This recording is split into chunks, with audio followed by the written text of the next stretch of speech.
Waxaan ku bilaabayaa magaca Eebe, naxariistu guud iyo mid gaar ahaaneedba leh.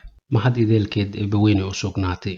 Nabadgelyo korkiina ha ahaato iyo naxariista Eebe. Wacnaan idilkiinba meel walba aad dunida ka joogtaan, kusoo dhawaada barnaamijkeena maanta oo aynu kaga hadlayno soo dhaweynta bisha barakeysan ee Ramadaan iyo fadliga ay leedahay. Bisha barakeysan ee Ramadaan waa tiir ka mid ah tiirasha Islaamka, waana tiirka afaraad ee Islaamka. Waa bishii kitaabka munazalka ah ee hadalka Eebe weyne uu ku soo dejiyey suubanaheena Maxamed, naxariis iyo nabadgelyo korkiisa ha ahaatee. Waana bishii hanuunka, waa bishii sabarka iyo adkeysiga, waa bishii caafimaadka, waa bishii daahirinta nafta, waa bishii naxariista iyo dambi dhaafka Eebe lagu helayay, waana bishii ka xureynta naarta addoomaha Eebe qaar badan oo ka mid ah. Waa bil barakeysan oo ay ku jirto hal habeen oo ka khayr badan 1000 bilood acmaasheeda. Waa bil la furo albaabada jannada oo idil, waana bil la xiro albaabada naarta oo idil. Sidoo kalena waa bil la xabiso shayaadiinta kuwooda ugu waaweyn. Waa bil barakeysan oo nooga baahan soo dhaweyn wanaagsan, annagoo ku soo dhaweynayna marka hore in aynu Eebe weyne ooga toobadkeenno wixii dembiyo iyo gafaf ah oo horay nooga dhacay, iyo weliba in aan Ilaahay dartiis iskaga cafino dhammaan inta aan wax ka sheeganayno. Sidoo kalena waa in aynu badino akhrinta kitaabka Eebe weyne,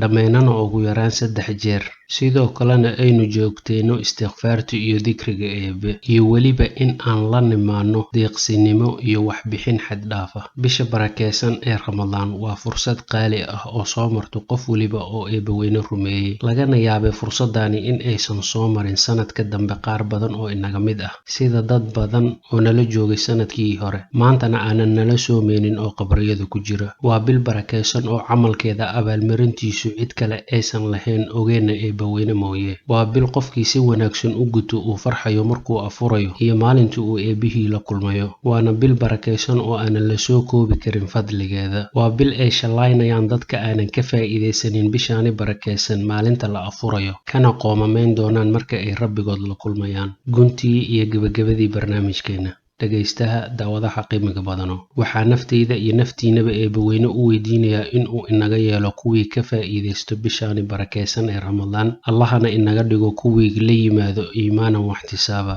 Eebaha inaga dhigo kuwii loogu naxariisto, loogu dambi dhaafo, loogana xureeya naarta bishaan barakeysan ee Ramadaan. Ilaahay inagama dhigo kuwuu malakul Jibriil habaaray nabiyullaahi Muxamedna عليه السلام يري آمين آمين آمين. ربو هنوغو درين دادكاسي. إيبو نغو در كوا مالنت قيامة لوغو ييرو إن إيكا قلان جنة الباب كباب الريان. إيبو ها إنغا قادين هبين كفضل قبضان إي ليلة القدر. ربو نغيال كوي هاليلو هبين كاسي. سبحان ربك رب العزة عما يصفون، وسلام على المرسلين، والحمد لله رب العالمين.